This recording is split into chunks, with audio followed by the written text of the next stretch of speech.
It's time for the Writer's Block, our weekly look at all things sports. I'm Jenni Carlson here in the studios of the Oklahoman, joined by Cedric Golden in the studios of the Austin American-Statesman. Hello, friend.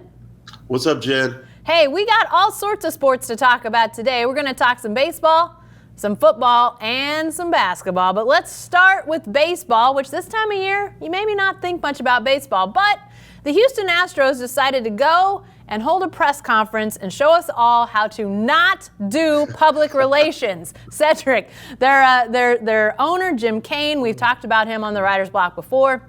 He had a press conference to talk about the cheating, the suspensions, the firings, all that. And in less than a minute, I've got to read these quotes because I can't make this up. I have to read them as they were said.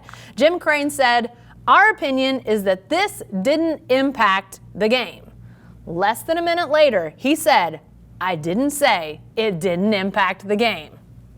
Cedric. Oh, my God. Come on. What is going on here? Well, first of all, Jim, if it didn't impact anything, why are you having a press conference to apologize? You know it impacted the game. It impacted the season. It impacted history. You ended up winning a world championship under bad circumstances. And to me, the backwards apologies and the pseudo denials just makes it even more shady. I mean, you've already fired AJ Hinch and Jeff Luhnow. Why are you still in front of a camera?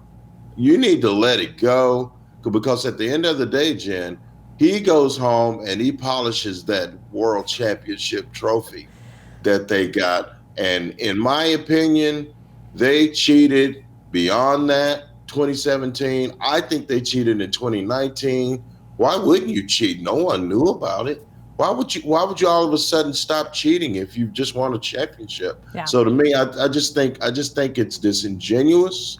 I think the Astros, it's a bad look. And I think somewhere in Cincinnati, Pete Rose is going, why am I not in the Hall of Fame?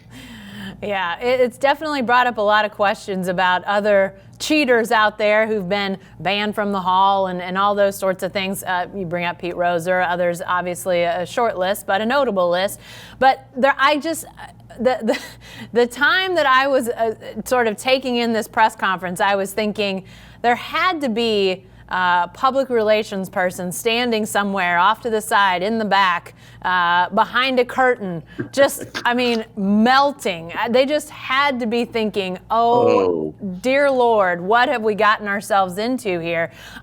Cedric, I don't know if you had a chance to see the interview that AJ Hinch, the former manager with the Astros, did with Tom Verducci, MLB Network, which obviously that's an MLB property. They keep separate as much as they can, but there were some tough questions. I mean, putting AJ Hinch on the spot, and he was very, he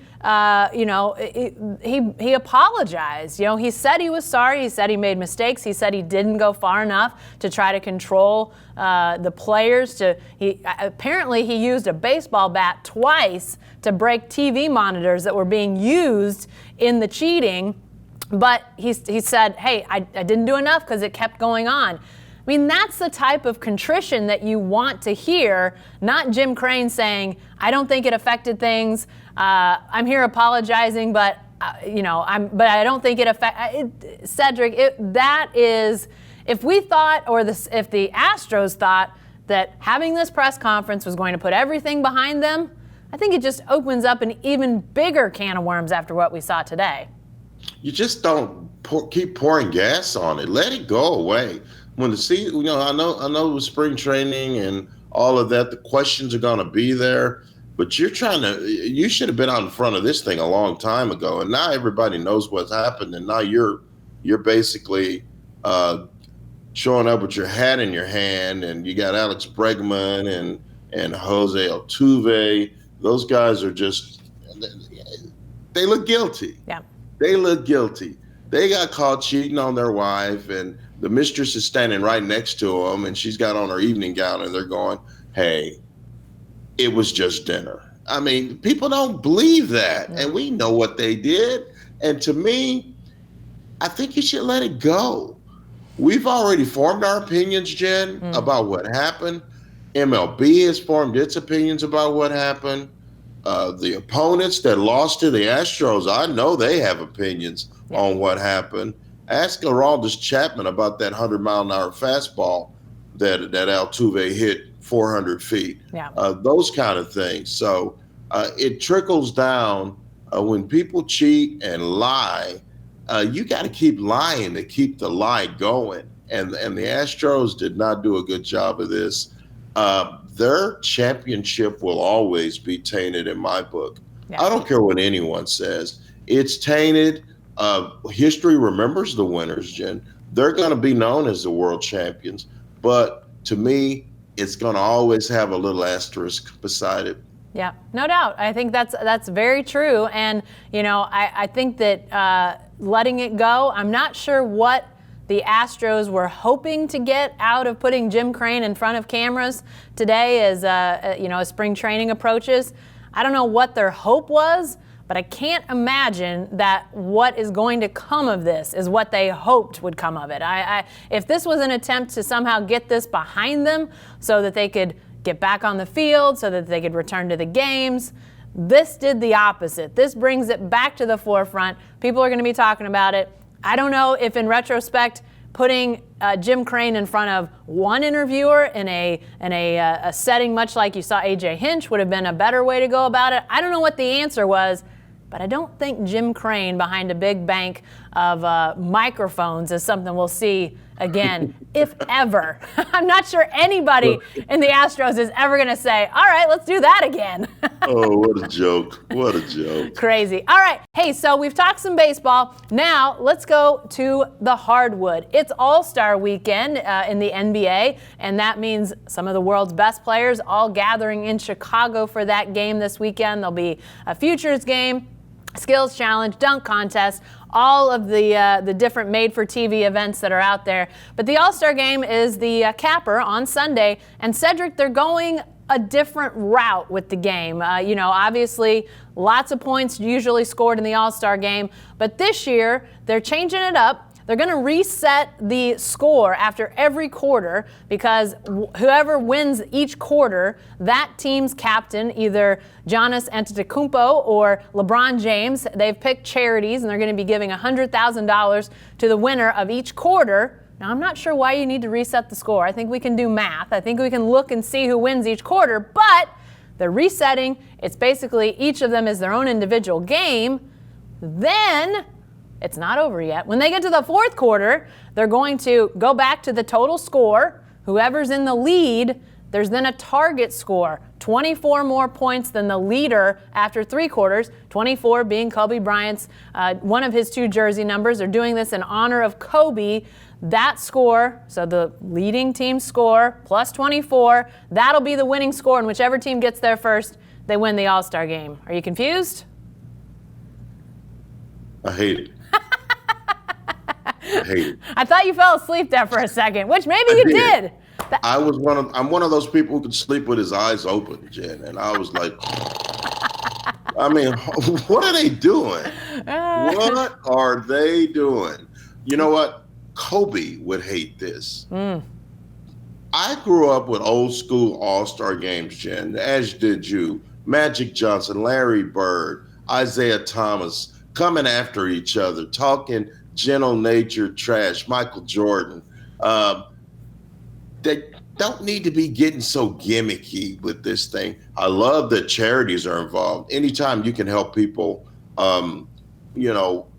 worthy causes, I'm all for that. Sure. But this Kobe thing with the 24 points, come on, that's just, Kobe wouldn't like it. Kobe just wants to go out there and destroy you, and the best team wins. Resetting the score, I mean, yeah, that makes my head hurt, Jen. It does, and I probably won't be watching that. That sounds just painful. Yeah, it's very painful. It's definitely a lot of high wire acts for. I mean, granted, the charities are great. I'm totally on board with giving money to charities, but again, I think we can all sort of figure out what the score is, and I'm not, we could do that they without. Got a ticker. There's a ticker. Yeah. Yeah, I mean, we can figure this out. There are ways to do this. So that just seems unnecessary because, it's just going to make people who might tune in not knowing that anything has changed wonder, what in the heck's going on here? Why is it, 14-13 in the third quarter of the NBA All-Star game? So it's gonna cause some confusion. I feel badly, frankly, Cedric, for these guys and gals that are going to be announcing this game. I just feel like they're going to have to give the explainer about every 2 or 3 minutes to make sure people know what's going on. I think the NBA All-Star game, as All-Star games go, is a pretty fun All-Star game because not a lot of defense. You get to see it's kind of like the skills challenge in real game time. You see the dunks, you see the shooting, you see the passing. So I don't necessarily think it's a bad All-Star game. I just can't imagine this is something they're going to continue to do after this year. Maybe it'll be a whopping success, but it just feels very convoluted. And I think fans are going to look at it and go, what exactly is going on here? Sounds like you're definitely in that boat, Cedric. Absolutely. And sometimes you can overthink things. Sometimes you can get a little bit too cute. Yeah.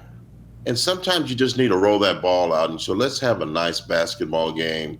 Best team wins. I miss the East versus the West. I don't like them picking sides. Yeah. Care about that. I always grew up a fan of the Western Conference teams. I grew up following the Mavericks and the Rockets.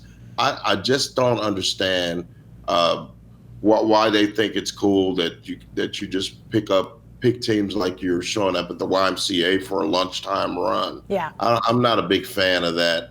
The East and the West, during my childhood, that always was a blood war during the All-Star game, and bragging rights were on the line. And when it got to the fourth quarter, those guys wanted to win. Yeah. And they played hard. So I think this is going to take away a little of the luster.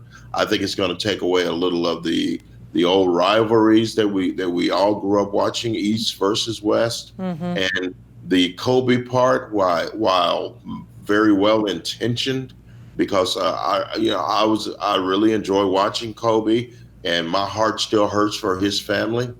I just don't think that this is a Kobe type thing. Mm-hmm. Having Jennifer Hudson sing tribute to Kobe, I love that. I love me some J Hud. Yeah. But all this other extraneous stuff where you're messing with the real fabric of the game, I'm not on board with that. Yeah, it seems like it has gotten really changed over the years, the East-West thing, picking sides. Maybe it's going to get so skewed by all these special rules. One year they're going to just tell us, all right, we're going back to the normal, East versus West. We're going to play an actual game, and we're all going to be like, yay, this is the greatest thing ever. I don't know, maybe that's what they're going for, is in a year or so going back to the normal, and we're all going to think it's the best thing ever. So I don't know, but it does feel like it's going to be very confusing. There'll be some great plays because these, again, greatest players on the planet. It's going to be fun to watch. From that aspect, you might just want to put a piece of paper over the score on your TV so you don't have to pay any attention to that, because I'm not sure what that's going to look like. Does anyone really care who wins the All-Star game? We just want to see some high-flying dunks. That's true. Well, let's keep that in mind on Sunday, because the score, it's going to be confusing. All right, we promised football. Let's get to football. Even though we're in the middle of the off-season for college, still a lot going on as teams are hiring new coaches, and obviously we just came away from the late signing day. But Cedric, a couple new offensive assistants down your way that people in my neck of the woods know a lot about. New offensive coordinator at Texas is Mike Yursich, former offensive coordinator at Oklahoma State.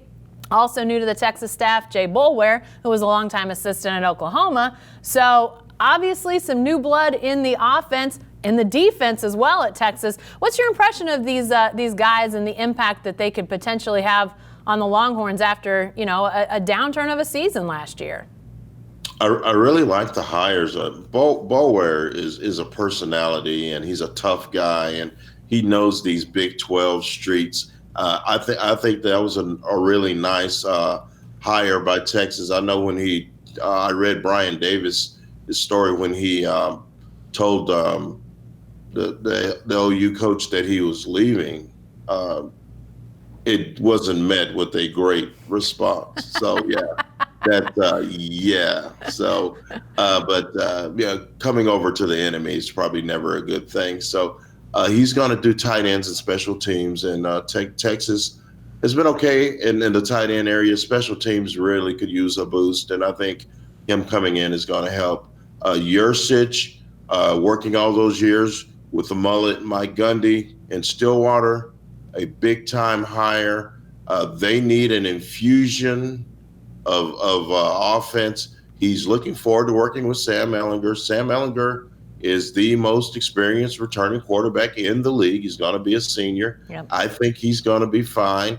They need to figure out how to keep him healthy throughout the campaign. He got banged up midway through the season. They're going to have to spread it around a lot more. Mike coming in here, Jen, is a big deal because he understands the concept of Big 12 defenses. He understands the need to put up big-time points in this league or you're going to get drugged. So to me, I think that Tom Herman made a really nice hire there. The defense coordinator, Chris Ash, yep.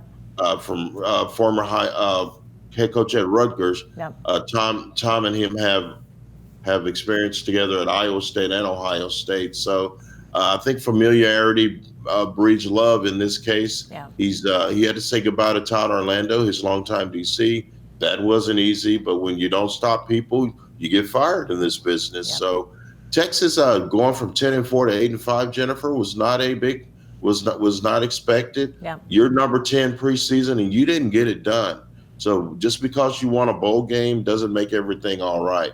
If everything was all right, Tom Herman wouldn't be bringing in 7 new assistants. Yeah, that's a lot of turnover, obviously. And when you're talking about 2 new coordinators, both guys replaced, both guys new. Although I do like the Yursich hire. You took the words out of my mouth there. I think that's a really good hire for Texas.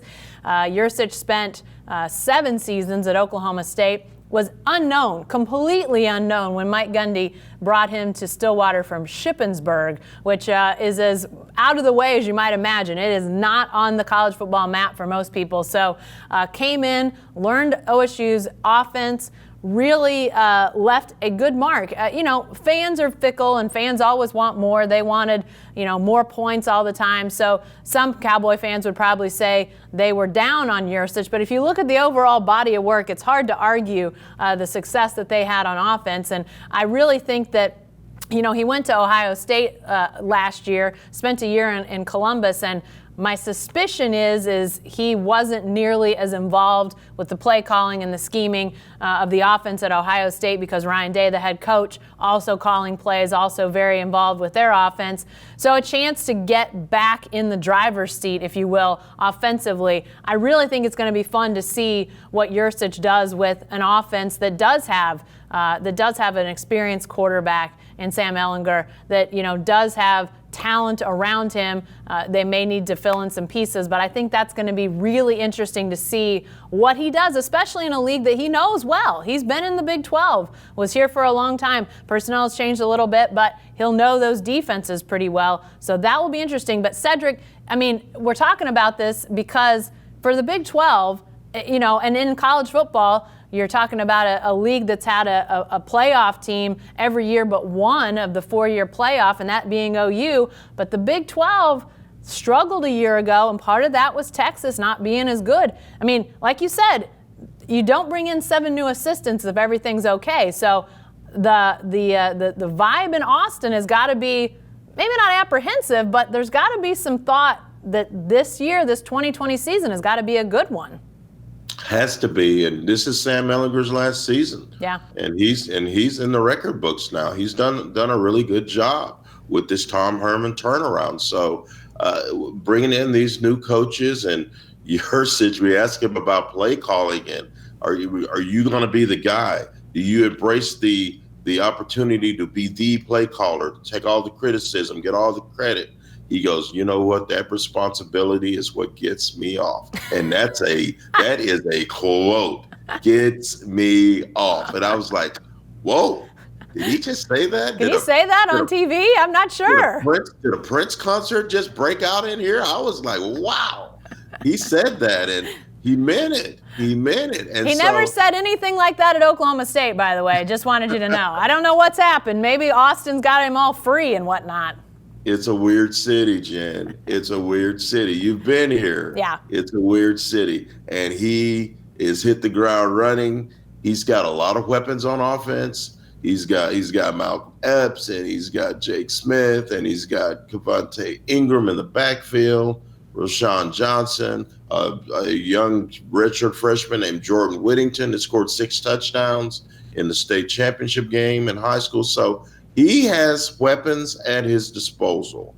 And the defense took a step back, and the stress of that showed on the offense, and Sam broke down over the years. So I think with a fresh start, a new defensive coordinator, they need to get back to where us two believe that they need to be for the Big 12 to be optimal on a national level. Yeah. And that's 1-2 at OU. Yeah. Jen, I've said it many times on the writer's block. The Big 12's not the Big 12 if the big dogs aren't barking the loudest. Yeah. Yeah, they've got to be better. There's no doubt about it. You know, obviously, this, as I mentioned, this time of year, you bring in new assistants. Oklahoma has brought in 2 new guys after they lost Jay Boulware to Texas, and then Ruffin McNeil, longtime coach who's been with Lincoln Riley, or Lincoln Riley's been with him, vice versa, for a lot of years. He left.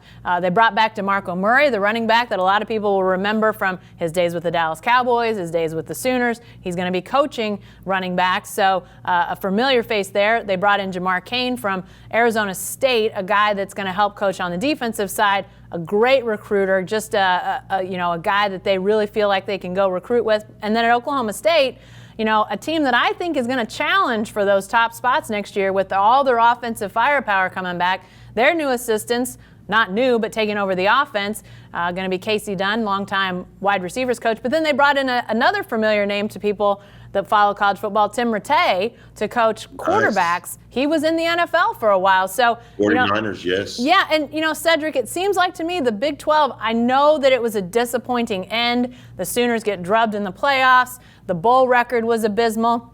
Not a lot went right for the Big 12 late last year. But you got to feel like there's at least some positive momentum with, teams that weren't where they wanted to be, or they've upgraded with coaching.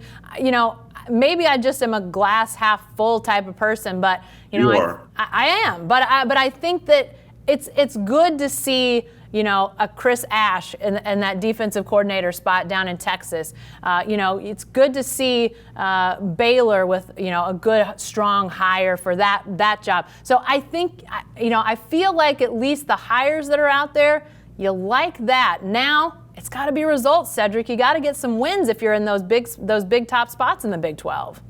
Have to get some wins. Have to get some bowl wins. Yeah. And you have to show up in the bowl season. And the Big 12 did not. The Big 12 did not show up in the bowl season. So the perception nationally is the Big 12 is a little bitty league that people overlook. But as long as Oklahoma is Oklahoma, the Big 12 is going to always have a chance. And if Texas gets back to where it was just a couple of years ago, I think it's going to be bright skies in the Big 12. Dave Aranda's a great hire at Baylor, and that's a program that's on the rise. Thanks to what the outgoing coach Matt Rule did. So to me, I just think that the Big 12 has a chance to make a move nationally. Yeah. But first things first, these teams got to win more games. For sure, yeah. And when you look around the country, you realize Pac-12, they're in a bad state. ACC, obviously Clemson carries the banner for the ACC, but the rest of the ACC really struggling. So if the Big 12 can get its footing, there's still lots of space at the top for the Big 12 to take up. Listen, I know it's February, but we're always going to talk college football around here. Always. We may talk about it again next week. You never know. You want to come back to the Writer's Block and see what we've got. We'll see you then.